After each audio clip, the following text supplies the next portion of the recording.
I really am tired of these wannabe Stacey Dashes who clearly don't bother to actually read a book. Wendy, let me help you out. You do realize that the NAACP was founded by a mix of folks who are black and white. You do realize that the first president of the NAACP, Wendy, was white.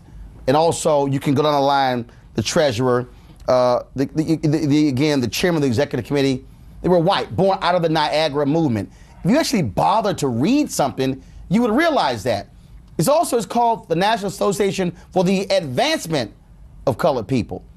White folks have always been members of the NAACP, always.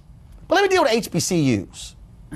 First of all, historically black colleges and universities, Wendy, was a federal designation given in 1965 to recognize these historical universities. They are historical universities. Now, one of the reasons why you don't have historically white universities is because we just simply call them universities. The fact of the matter is, you can go around the country and you'll see universities, Wendy, that are 70, 80, 90, 95% white.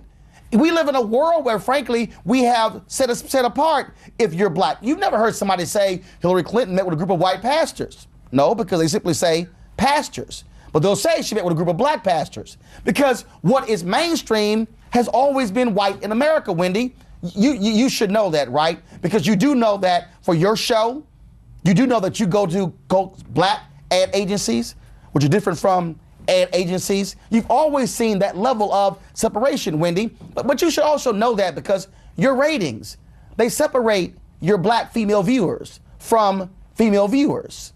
So it's finally interesting how you can somehow criticize that. But how about this, Wendy? You ever heard of Bluefield State University, West Virginia?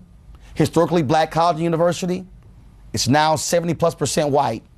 Lincoln University, where Thurgood Marshall went to college, and HBCU, it's now 60% white.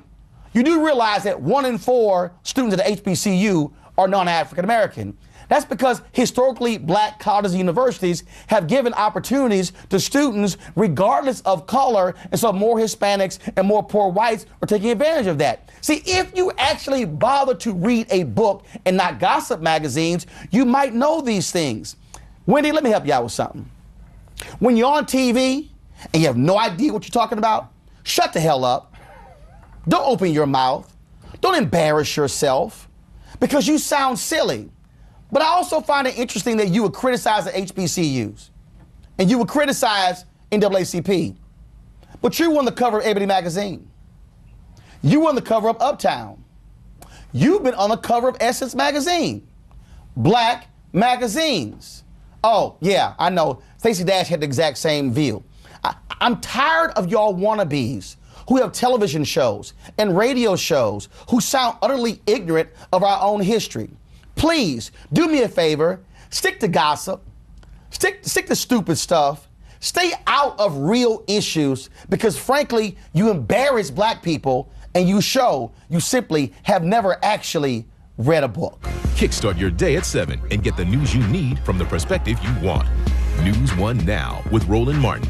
Every weekday morning at 7 on TV 1.